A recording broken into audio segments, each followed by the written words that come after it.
नमस्कार मित्रों, मेरे स्पिरिचुअल कनेक्ट पर आप सभी लोगों का हार्दिक अभिनंदन है। मित्रों, मैं आज आप लोगों को श्री अर्जुन जी के बारे में बताने वाली हूँ, जो कौरव पांडव में से 5 पांडव, तो उसमें सबसे बड़े भाई युधिष्ठिर, फिर मझले भीम भैया, फिर उसके बाद अर्जुन, तो और वो माद्री के भी 2 पुत्र थे, नकुल और सहदेव।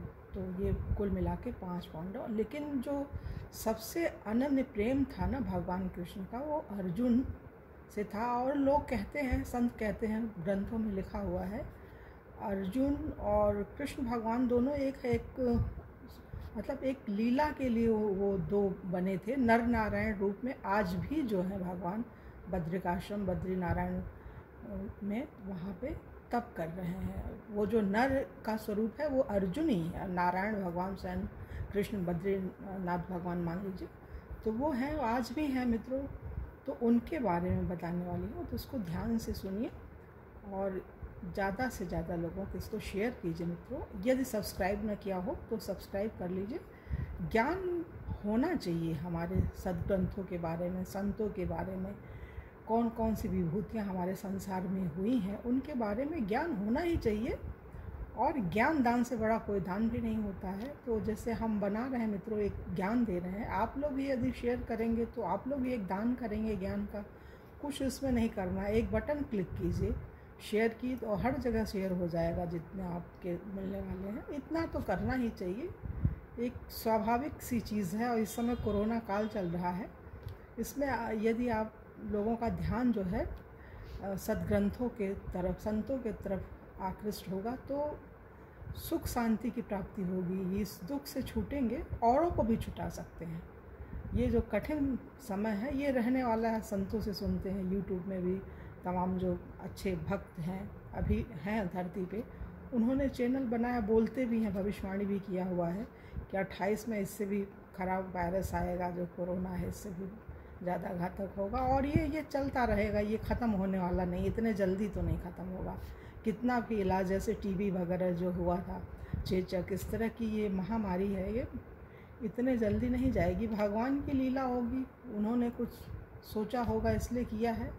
और इंसान और शैतान तो जब से दुनिया बनी है तब से हैं, तो शैतानों के बारे में क्या कह सकते हैं मित्रों। वो हैं, वायरस बना करके युद्ध कर रहे हैं, करें क्या करना। चलिए हम लोग इसमें ज़्यादा टाइम वेस्ट ना करके सुनते हैं श्री अर्जुन जी के बारे में। साक्षात श्री हरि ही भक्तों पर, साक्षात श्री हरि ही भक्तों पर कृपा करने के लिए, जगत के कल्याण के लिए और संसार में धर्म की स्थापना के लिए नाना अवतार धारण करते हैं। लोक मंगल के लिए नर नारायण इन 2 रूपों में बद्रिकाश्रम में तप करते हैं। श्री कृष्णचंद्र और अर्जुन के रूप में वे ही द्वापर के अंत में पृथ्वी पर अवतीर्ण हुए। अर्जुन पांडवों में मझले भाई थे, अर्थात युधिष्ठिर तथा भीमसेन से अर्जुन छोटे थे और नकुल तथा सहदेव से बड़े। श्री कृष्णचंद्र के समान ही उनका वर्ण नवजलधर श्याम था। वे कमल नेत्र एवं आजानुबाहु थे। भगवान व्यास ने तथा भीष्म पितामह ने अनेक बार महाभारत में कहा है कि वीरता, स्फूर्ति, ओज, तेज, शस्त्र संचालन की कुशलता और अस्त्र ज्ञान में अर्जुन के समान दूसरा कोई नहीं है। सभी पांडव धर्मात्मा, उदार, विनयी, ब्राह्मणों के भक्त तथा भगवान को परम प्रिय थे। किंतु अर्जुन तो श्री कृष्ण से अभिन्न उन श्याम सुंदर के समवयस्क सखा और उनके प्राण ही थे।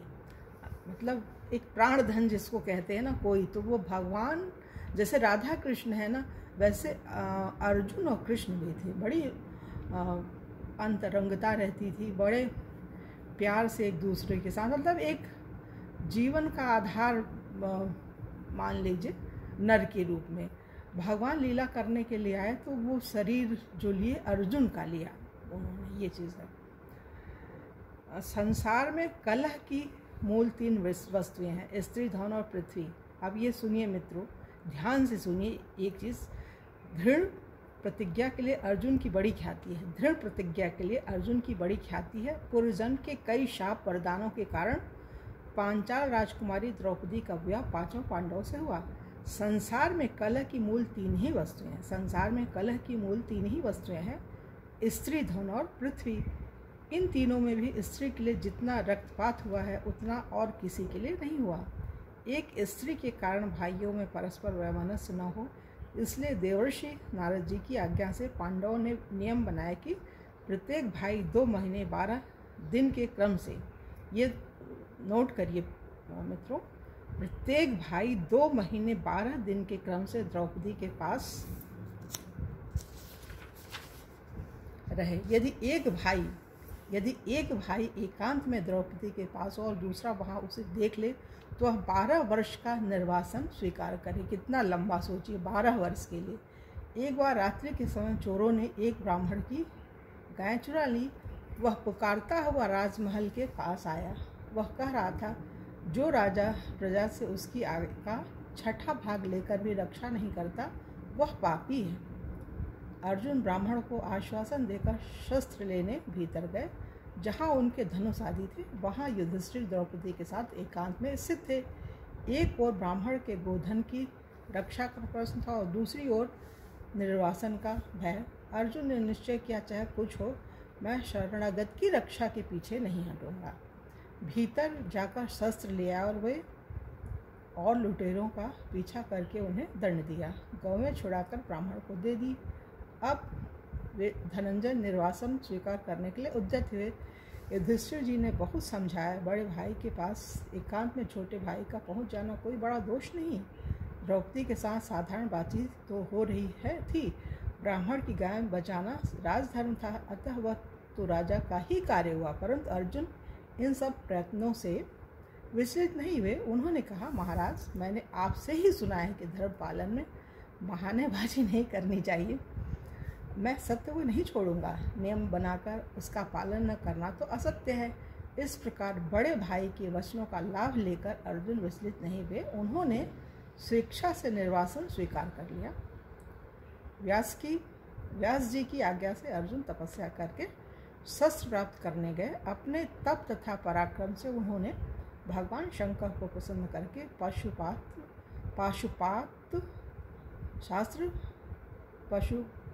पशुपतास्त्र प्राप्त किया।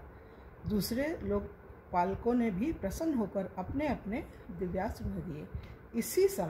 इसी समय देवराज इंद्र का सारथी मातली रथ लेकर उन्हें बुलाने आया।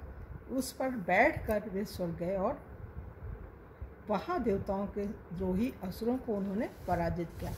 वहीं चित्रसेन गंधर्व से उन्होंने नृत्य गान वाद्य की कला सीखी। एक दिन अर्जुन इंद्र के साथ उनके सिंहासन पर बैठे थे। देवराज ने देखा कि पार्थ की दृष्टि देवसभा में नाचती हुई उर्वशी अप्सरा पर लगी है। इंद्र ने समझा कि अर्जुन उस अप्सरा पर आसक्त हैं। पराक्रमी धनंजय को प्रसन्न करने के लिए उन्होंने एकांत में चित्रसेन गंधर्व के द्वारा उर्वशी को रात्रि में अर्जुन के पास जाने का संदेश दिया। उर्वशी अर्जुन के भव्य रूप एवं महान पराक्रम पर पहले से ही मोहित थी। इंद्र का संदेश पाकर वो बहुत प्रसन्न हुई। उसी दिन चांदनी रात में वस्त्राभरण से अपने को भली भांति सजाकर वह अर्जुन के पास पहुंची। अर्जुन ने उसका आदर से स्वागत किया। जो उर्वशी बड़े बड़े तपस्वी ऋषियों को खूब सरलता से विचलित करने में समर्थ हुई थी, भगवान नारायण की दी हुई जो स्वर्ग की सर्वश्रेष्ठ सुंदरी थी, एकांत में रात्रि के समय अर्जुन के पास गई थी। उसने इंद्र का संदेश कहकर अपनी वासना प्रकट की। अर्जुन के मन में इससे तनिक भी विकार नहीं आया। उन्होंने कहा, माता, आप हमारे पूर्व वंश के पूर्वज महाराज पुरुरवा की पत्नी रही हैं। आपसे ही हमारा वंश चला है। भरत कुल की जननी समझकर ही देवसभा में मैं आपको देख रहा था और मैंने मन ही मन आपको प्रणाम किया था। देवराज को समझने में भूल हुई। मैं तो आपके पुत्र के समान हूँ, मुझे क्षमा करें। उर्वशी काम मोहिता थी। उसने बहुत समझाया कि स्वर्ग की अप्सराएं किसी की पत्नी नहीं होती, उनका उपभोग करने का सभी स्वर्ग आए लोगों को अधिकार है। परंतु अर्जुन का मन अविचल था। उन्होंने कहा, देवी, मैं जो कहता हूँ उसे आप सब दिशाएं और सब देवता सुन लें। मैंने जैसे मेरे लिए माता कुंती और मातृ पूज्य, जैसे शची मेरी माता हैं, वैसे ही मेरे वंश की जननी आप भी मेरी माता है। मैं आपके चरणों में प्रणाम करता हूँ। रुष्ट होकर अर्जुन ने 1 वर्ष तक नपुंसक रहने का शाप दे दिया। अर्जुन के इस त्याग का कुछ ठिकाना है। सभाओं में दूसरों के सामने बड़ी ऊंची बातें करना तो सभी जानते हैं, किंतु एकांत में युवती स्त्री प्रार्थना करे और उसे माता कहकर वहाँ से अछूता निकल जाए, ऐसे तो विरले ही होते हैं। अर्जुन का यह इंद्रिय संयम तो इससे भी महान है। उन्होंने उस ऋषि को एकांत में रोती गिड़गिड़ाती लौटा दिया, जिसके कटाक्ष मात्र से बड़े बड़े तपस्वी क्षण भर में प्रज्वलित हो जाते थे। श्री कृष्ण क्यों अर्जुन को इतना चाहते थे? अब ये भी सुनिए मित्रों, श्री कृष्ण अर्जुन को इतना क्यों चाहते थे? क्यों उनके प्राण धनंजय में ही बसते थे? यह बात जो समझ जाए उसे श्री कृष्ण का प्रेम प्राप्त करना सरल हो जाता है। प्रेम स्वरूप भक्त वत्सल श्याम सुंदर को जो जैसा जितना चाहता है, उसे वे भी उसी प्रकार चाहते हैं। उन पूर्ण काम को बल, ऐश्वर्य, धन या बुद्धि की चतुराई से कोई नहीं रिझा सकता। फिर से सुनिए मित्रों, उन पूर्ण काम परमात्मा श्री कृष्ण को बल, ऐश्वर्य, धन या बुद्धि की चतुरता से कोई नहीं रिझा सकता। अर्जुन में लोकोत्तर शूरता थी। अर्जुन में लोकोत्तर शूरता थी। वे आडंबरहीन इंद्रिय विजयी थे और सबसे अधिक यह कि सब होते हुए भी अत्यंत विनयी थे। उनके प्राण श्री कृष्ण में ही बसते थे। युधिष्ठिर के राजसूय यज्ञ का पूरा भार श्री कृष्ण पर ही था। श्याम सुंदर ने ही अपने परम भक्त धर्मराज के लिए समस्त राजाओं को जीतने के लिए पांडवों को भेजा। उन मधुसूदन की कृपा से ही भीमसेन जरासंध को मार सके। इतने पर भी अपने मित्र अर्जुन को प्रसन्न करने के लिए युधिष्ठिर को 14 सहस्त्र हाथी भगवान ने भेंट स्वरूप दिए। जिस प्रकार महाभारत के युद्ध में अपनी ओर सम्मिलित होने का निमंत्रण देने दुर्योधन श्री द्वारकेश के भवन में गए, उस समय श्री कृष्ण सो रहे थे। दुर्योधन उनके सिरहाने एक आसन पर बैठ गए। अर्जुन भी कुछ पीछे पहुँचे और हाथ जोड़कर श्याम सुंदर के श्री चरणों के पास नम्रतापूर्वक बैठ गए। भगवान ने उठकर दोनों का स्वागत सत्कार किया। दुर्योधन ने कहा, मैं पहले आया हूँ, अतः आपको मेरी ओर आना चाहिए। श्री कृष्ण ने बताया कि मैंने पहले अर्जुन को देखा है। लीला मैंने तनिक हंसकर कहा, एक ओर तो मेरी नारायणी सेना के वीर सशस्त्र सहायता करेंगे और दूसरी ओर मैं अकेला रहूँगा, परंतु मैं शस्त्र नहीं उठाऊँगा। अपने में से आप में से जिन्हें जो रुचे ले लें, किंतु मैंने अर्जुन को पहले देखा है, अतः पहले मांग लेने का अधिकार अर्जुन का है।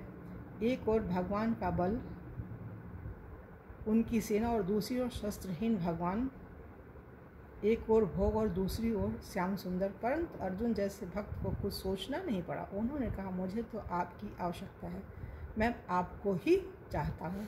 दुर्योधन बड़े प्रसन्न हुए। उसे अकेले शस्त्रहीन श्री कृष्ण की आवश्यकता नहीं जान पड़ी। भोग की इच्छा करने वाले विषयी लोग इसी प्रकार विषय ही चाहते हैं। विषय भोग का त्याग कर श्री कृष्ण को पाने की इच्छा उनके मन में नहीं जगती। श्री कृष्ण ने दुर्योधन के जाने पर अर्जुन से कहा, भला तुमने शस्त्रहीन अकेले मुझे क्यों लिया? तुम चाहो तो मैं तो तुम्हें दुर्योधन से भी बड़ी सेना दे दूँ। अर्जुन ने कहा, प्रभु आप मुझे मोह में क्यों डालते हैं? आपको छोड़कर मुझे तीनों लोगों का राज भी नहीं चाहिए। कितनी बड़ी बात है मित्रों, इसको फिर से सुनिए। श्री कृष्ण ने दुर्योधन के जाने पर अर्जुन से कहा, भला तुमने शस्त्रहीन अकेले मुझे क्यों लिया? तुम चाहो, अब देखिए सुनिए, तुम चाहो तो तुम्हें दुर्योधन से भी बड़ी सेना दे दूँ। अर्जुन ने कहा, प्रभु आप मुझे मोह में क्यों डालते हैं? आपको छोड़कर मुझे तीनों लोगों का राज्य भी नहीं चाहिए। आप शस्त्र ले या न ले, पांडवों के तो एकमात्र आश्रय आप ही हैं। अर्जुन की यही भक्ति, यही निर्भरता थी जिसके कारण श्री कृष्ण उनके सारथी बने। अनेक तत्ववेत्ता ऋषि मुनियों को छोड़कर जनार्दन ने युद्ध के आरंभ में उन्हें ही अपने श्रीमुख से गीता के दुर्लभ और महान ज्ञान का उपदेश दिया। युद्ध में इस प्रकार उनकी रक्षा में वे दयामय लगे रहे, जैसे माता अबोध पुत्र को सारे संकटों से बचाने के लिए सदा सावधान रहती है। युद्ध में जब द्रोणाचार्य के चक्रव्यूह में फंसकर कुमार अभिमन्यु ने वीरगति प्राप्त कर ली, तब अर्जुन ने अभिमन्यु की मृत्यु का मुख्य कारण जयद्रथ को जानकर प्रतिज्ञा की, यदि जयद्रथ मेरी धर्मराज युधिष्ठिर की या श्री कृष्ण की शरण न आ गया तो कल सूर्यास्त से पूर्व उसे मार डालूंगा। यदि ऐसा न करूं तो मुझे वीर तथा पुण्यात्माओं को प्राप्त होने वाले लोक न मिले। पिता माता का वध करने वाले, गुरु स्त्रीगामी, चुगलखोर, साधु निंदा और पर निंदा करने वाले, धरोहर हड़प जाने वाले, विश्वासघाती, भुक्त पूर्वा स्त्री को स्वीकार करने वाले, ब्रह्म हत्यारे, गोघाती आदि की जो गति होती वह मुझे मिले, यदि मैं कल जयद्रथ को न मार दूं। वेदाध्ययन करने वाले तथा पवित्र पुरुषों का अपमान करने वाले, वृद्ध, साधु एवं गुरु का तिरस्कार करने वाले, ब्राह्मण, गौ तथा अग्नि को पैर से छूने वाले, जल में थूकने तथा मलमूत्र त्यागने वाले, नंगे नहाने वाले, अतिथि को निराश लौटाने वाले, घूसखोर, झूठ बोलने वाले, ठग, दंभी, दूसरों को मिथ्या दोष देने वाले, स्त्री पुत्र एवं आश्रित को न देख कर अकेले ही मिठाई खाने वाले, अपने हितकारी व आश्रित तथा साधु का पालन न करने वाले, उपकारी की निंदा करने वाले, निर्दयी, शराबी, मर्यादा तोड़ने वाले, कृतज्ञ, अपने भरण पोषणकर्ता के निंदक, गोद में भोजन रखकर पाएं हाथ से खाने वाले, धर्म त्यागी, उषा काल में सोने वाले, जाड़े के भय से स्नान न करने वाले, युद्ध छोड़कर भागने वाले, क्षत्रिय, वेद पाठ रहित तथा एक कुएं वाले, ग्राम में 6 मास से अधिक रहने वाले, शास्त्र निंदक, दिन में स्त्री संग करने वाले, दिन में सोने वाले, घर में आग लगाने वाले, विष देने वाले, अग्नि तथा अतिथि की सेवा से विमुख, गौ को जल पीने से रोकने वाले, रजस्वला से रति करने वाले, कन्या बेचने वाले तथा दान देने की प्रतिज्ञा करके लोभवश न देने वाले, जिस नरक में जाते हैं वे ही मुझे मिले, यदि मैं कल जयद्रथ को न मारूं। यदि कल सूर्यास्त तक मैं जयद्रथ को न मार सका तो चिता बनाकर उसमें जल जाऊंगा। मतलब इतनी सारी चीज़ें, समझ लीजिए एक पेज ही पूरा ये पढ़ते पढ़ते हो गया। मतलब इतनी लंबी चौड़ी उनकी प्रतिज्ञा थी। भक्त के प्रण की चिंता भगवान को ही होती है। अर्जुन ने तो श्री कृष्ण से कह दिया, आपकी कृपा से मुझे किसी की चिंता नहीं, मैं सबको जीत लूँगा। बात सच है। अर्जुन ने अपने रथ की, अपने जीवन की बागडोर जब मधुसूदन के हाथों में दे दी तब वह क्यों चिंता करे। दूसरे दिन घोर संग्राम हुआ। श्री कृष्ण जी को अर्जुन की प्रतिज्ञा के रक्षा के लिए सारी व्यवस्था करनी पड़ी। सायंकाल श्रीहरि ने सूर्य को ढककर अंधकार कर दिया। सूर्यास्त हुआ समझकर अर्जुन चिता में प्रवेश करने को उद्यत हुए। सभी कौरव पक्ष के महारथी उन्हें इस दशा में देखने आ गए। उन्हीं में जयद्रथ भी आ गया।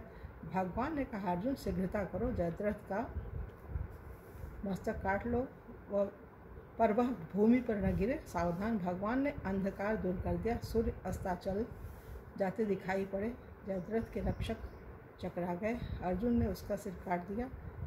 श्री कृष्ण ने बताया, जयद्रथ के पिता ने तप करके शंकर जी से वरदान पाया है कि जो जयद्रथ का सिर भूमि पर गिराएगा उसके सिर के 100 टुकड़े हो जाएंगे।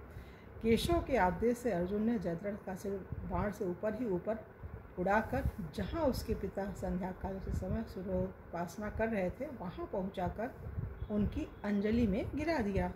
झिझक उठने से पिता के द्वारा ही सिर भूमि पर गिरा। फलतः उनके सिर के 100 टुकड़े हो गए। मतलब उनके पिताजी, जयद्रथ के पिताजी स्वयं खत्म हो गए। इंद्र ने कर्ण को एक अमोघ शक्ति दी थी। एक और इनका बहुत सारी विशेषताएं हैं, बड़ा लंबा हो जाएगा, होने दीजिए, आधे घंटे के बनेगा और क्या होगा। इंद्र ने कर्ण को एक अमोघ शक्ति दी थी। एक ही बार उस शक्ति का कर्ण प्रयोग कर सकते थे। नित्य रात्रि को वे संकल्प करते थे दूसरे दिन अर्जुन पर उसका प्रयोग करने के लिए, किंतु श्री कृष्ण उन्हें सम्मोहित कर देते थे। वे शक्ति का प्रयोग करना भूल जाते थे। भगवान ने भीम के पुत्र घटोत्कच को रात्रि युद्ध के लिए भेजा। उसने राक्षसी माया से कौरव सेना में त्राहि मचा दी। दुर्योधन आदि ने कर्ण को विवश किया। यह राक्षस अभी सबको मार देगा। यह जब दिखता ही नहीं तब इसके साथ युद्ध कर कैसे हो, इसे चाहे जैसे भी मारो। अंत में कर्ण ने वह शक्ति घटोत्कच पर छोड़ दी जो कि अर्जुन पर चलाना था। वह राक्षस मर गया। घटोत्कच की मृत्यु से जब पांडव दुखी हो रहे थे तब श्री कृष्ण को प्रसन्न होते देख अर्जुन ने कारण पूछा। भगवान ने बताया, कर्ण ने तुम्हारे लिए ही शक्ति रख छोड़ी थी। शक्ति न रहने से अब वह मृतशाही है। घटोत्कच ब्राह्मणों का द्वेषी, यज्ञद्रोही, पापी और धर्म का लोप करने वाला था। उसे तो मैं स्वयं मार डालता, किंतु तुम लोगों को बुरा लगेगा इसलिए अब तक छोड़ दिया था। कर्ण से युद्ध में अर्जुन ने अपने सखा से पूछा। कर्ण से युद्ध में अर्जुन ने अपने सखा से पूछा, यदि कर्ण मुझे मार डाले तो आप क्या करेंगे? भगवान ने कहा, चाहे सूर्य भूमि पर गिर पड़े, समुद्र सूख जाए, अग्नि शीतल बन जाए, और ऐसा कभी नहीं होगा। यदि किसी प्रकार कर्ण तुम्हें मार दे तो संसार में प्रलय हो जाएगी। मैं अपने हाथों से ही कर्ण साले को मसल डालूंगा। भगवान देखेंगे कितने कटवालू हैं। कर्ण ने अनेक प्रयत्न किए। उसने सर्पमुख बाण छोड़ा, दिशाओं में अग्नि लग गई। दिन में ही तारे टूटने लगे। खांडव दाह के समय बचकर निकला हुआ अर्जुन का शत्रु अश्वसेन नामक नाग भी अपना बदला लेने उसी बाण की नोक पर चढ़ बैठा। बाण अर्जुन तक आए इससे पहले ही भगवान ने रथ को अपने चरणों से दबाकर पृथ्वी में धंसा दिया। बाण केवल अर्जुन के मुख से लगा, जिससे मुकुट भूमि पर चलता हुआ गिर पड़ा। महाभारत के युद्ध में इस प्रकार अनेक अवसर आए। अनेक बार अर्जुन की बुद्धि तथा शक्ति कुंठित हुई, किंतु धर्मात्मा धैर्यशाली अर्जुन ने कभी धर्म नहीं छोड़ा। उनके पास एक ही बाण से प्रलय कर देने वाला पाशुपाश था, परंतु प्राण संकट में होने पर भी उसको काम में लेने की उन्होंने इच्छा नहीं की। इसी प्रकार श्री कृष्ण के चरणों में उनका विश्वास एक पल को भी शिथिल नहीं हुआ।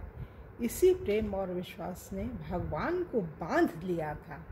ये चीज़ था, ये महान और विशेष बात है मित्रों। भगवान उसका रथ हाँकते, घोड़े धोते और आपत्ति में सब प्रकार उनकी रक्षा करते। श्री कृष्ण के प्रताप से ही पांडव महाभारत के युद्ध में विजयी हुए। विजय हो जाने पर अंतिम दिन छावनी पर आकर भगवान ने अर्जुन को रथ से पहले उतरने को कहा। ये चीज़ें ये सुनते हम संतों से। आज यह नहीं नई बात थी, आज ये नई बात थी, पर अर्जुन ने आज्ञा पालन किया।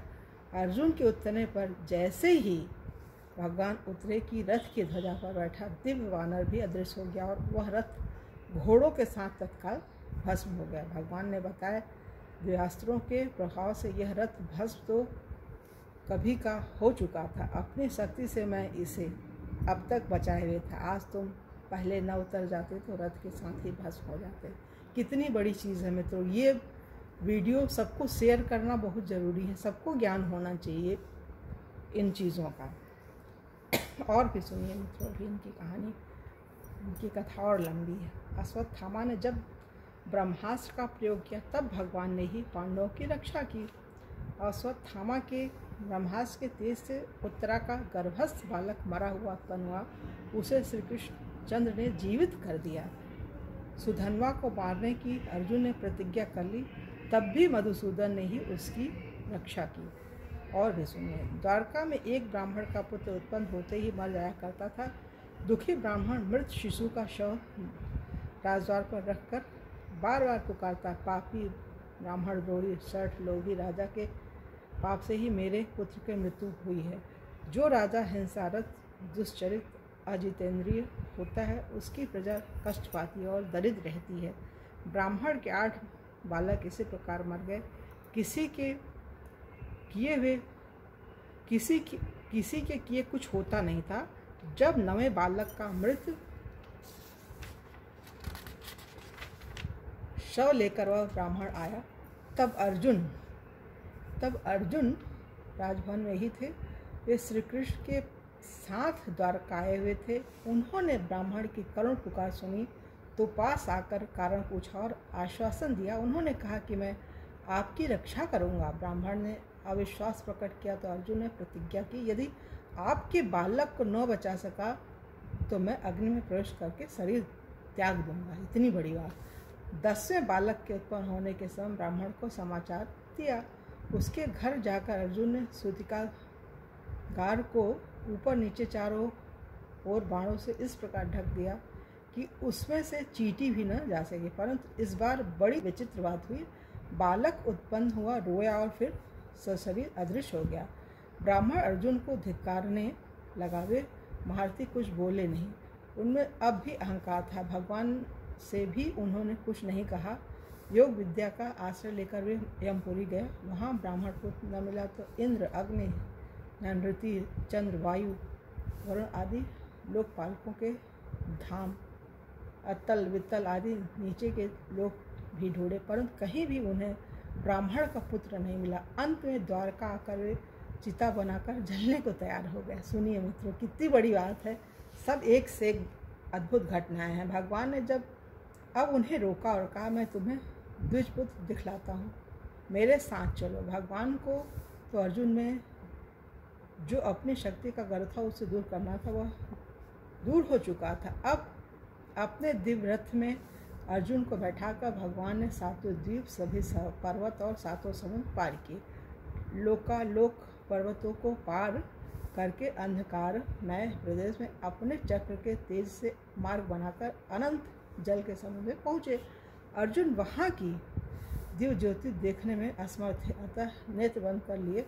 इस प्रकार श्री कृष्ण अर्जुन को लेकर भगवान शेष साई के समीप पहुँचे। अर्जुन ने वहाँ भगवान अनंत शेष जी की सैया पर सोए नारायण के दर्शन किए। उन भूमा पुरुष ने दोनों का सत्कार करके उन्हें ब्राह्मण के बालक देते हुए कहा, तुम लोगों को देखने के लिए ही मैंने ये बालक यहाँ मंगाए थे। तुम नारायण और नर हो, मेरे ही स्वरूप हो। पृथ्वी पर तुम्हारा कार्य पूरा हो गया, अब शीघ्र यहाँ आ जाओ। वहाँ से आज्ञा लेकर दोनों लौट आए। अर्जुन ने ब्राह्मण को बालक देखकर अपनी प्रतिज्ञा पूर्ण की। भगवान अपने भक्तों की प्रतिज्ञा पूरी करते हैं। महाभारत के तो मुख्य नायक ही श्री कृष्ण अर्जुन है। अर्जुन की शूरता, धर्म, निष्ठा, उदारता, भगवत भक्ति तथा उन पर भगवान मधुसूदन की कृपा का महाभारत में विस्तार से वर्णन है। दूसरे पुराणों में भी अर्जुन का चरित्र है। उन ग्रंथों को अवश्य पढ़ना चाहिए। यहाँ तो थोड़े से चरित्र संकेत रूप से दिए गए हैं। अर्जुन भगवान के नित्य पार्षद हैं, नारायण के नित्य संगी नर हैं। धर्मराज युधिष्ठिर जब परम धाम गए तब वहाँ अर्जुन को उन्होंने भगवान के पार्षदों में देखा। दुर्योधन तक ने कहा, अर्जुन श्री कृष्ण की आत्मा है और श्री कृष्ण अर्जुन की आत्मा है। ये देखिए, दोनों एक दूसरे की आत्मा है। श्री कृष्ण के बिना अर्जुन जीवित नहीं रहना चाहते और अर्जुन के लिए श्री कृष्ण अपना देवलोक भी त्याग सकते हैं। भगवान स्वयं अर्जुन को अपना प्रिय सखा और परम इष्ट तक कहते रहे हैं और उन्होंने अपना और अर्जुन का प्रेम बने रहने तथा बढ़ने के लिए अग्नि से वरदान तक चाहा था। सभी पांडव धर्मात्मा, उदार, विनयी, ब्राह्मणों के भक्त तथा भगवान को परम प्रिय थे, किंतु अर्जुन तो श्री कृष्ण से अभिन्न। उन श्याम सुंदर के वयस्क सखा और उनके प्राण ही थे। श्री कृष्ण क्यों अर्जुन को इतना चाहते, क्यों उनके प्राण धरने में ही बसते। इस प्रसंग में एक कथा इस प्रकार है। ये भी एक कथा है, सुनिए मित्रों। एक बार कैलाश के शिखर पर श्री गौरी शंकर भगवान भक्तों के विषय में कुछ वार्तालाप कर रहे थे। उसी प्रसंग में जगत जननी श्री पार्वती जी ने आशुतोष श्री भोले बाबा से निवेदन किया, भगवान जिन भक्तों की आप इतनी महिमा वर्णन करते हैं उनमें से किसी के दर्शन कराने की कृपा कीजिए। आपके श्रीमुख से भक्तों की महिमा सुनकर मेरे चित्त में बड़ा आनंद होता है। प्राणप्रिया भगवान बोलते हैं, प्राणप्रिया उमा के वचन सुनकर श्री भोलेनाथ उन्हें साथ लेकर इंद्रप्रस्थ को चले और वहाँ कृष्ण तथा सखा अर्जुन के महल के द्वार पर जाकर द्वारपाल से पूछा, कहो इस समय अर्जुन कहाँ है। उसने कहा, इस समय महाराज शयनगार में पौधे हुए हैं। यह सुनकर पार्वती जी ने उतावली में कहा, तो अब हमें उनके दर्शन कैसे हो सकेंगे? प्रिया को अधीर देखकर श्री महादेव जी ने कहा, देवी, भक्त को उसके इष्ट देव भगवान के द्वारा ही जगाना चाहिए, अतः मैं इसका प्रयत्न करता हूँ। तदंतर उन्हें समाधिस्थ होकर प्रेमाकर्षण द्वारा आनंद का श्री वज्रचंद्र को बुलाया और कहा, भगवान कृपया अपने भक्त को जगा दीजिए। देवी पार्वती उनका दर्शन करना चाहती हैं। श्री महादेव जी के कहने से श्याम सुंदर तुरंत ही मित्र उद्धव, देवी रुक्मिणी और सत्यभामा सहित अर्जुन के सेनागार में गए। भाई कृष्ण को आया देखकर सुभद्रा हड़बड़ा कर उठ खड़ी और उनकी जगह श्री सत्यभामा जी विराजमान होकर पंखा डुलाने लगे।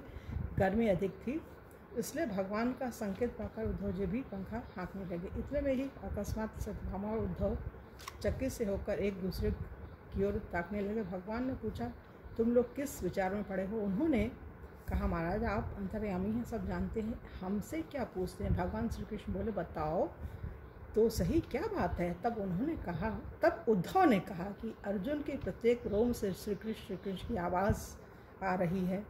रुक्मिणी जी पैर दबा रही थी, वे बोली, महाराज पैरों से भी वही आवाज़ आती है। भगवान ने समीप जाकर सुना तो उन्हें भी इस पर सुनाई दिया कि अर्जुन के शरीर के प्रत्येक रोम से यही जय कृष्ण कृष्ण जय कृष्ण जय कृष्ण की ध्वनि निकल रही थी। तब तो भगवान उसे जगाना भूलकर स्वयं भी उसके प्रेम पाश में बन गए और गदगद होकर स्वयं उसके चरण दबाने लगे। इधर महादेव और पार्वती को प्रतीक्षा करते हुए जब बहुत देर हो गई तब उन्होंने ब्रह्मा जी को बुलाकर अर्जुन को जगाने के लिए भेजा, किंतु अंतःपुर में पहुँचने पर ब्रह्मा जी भी अर्जुन के रोम रोम से कृष्ण कृष्ण की ध्वनि सुनकर और स्वयं भगवान को अपने भक्त के पांव पलटते देखकर अपने प्रेम आवेश को न रोक सके एवं अपने चारों मुखों से वेद स्तुति करने लगे।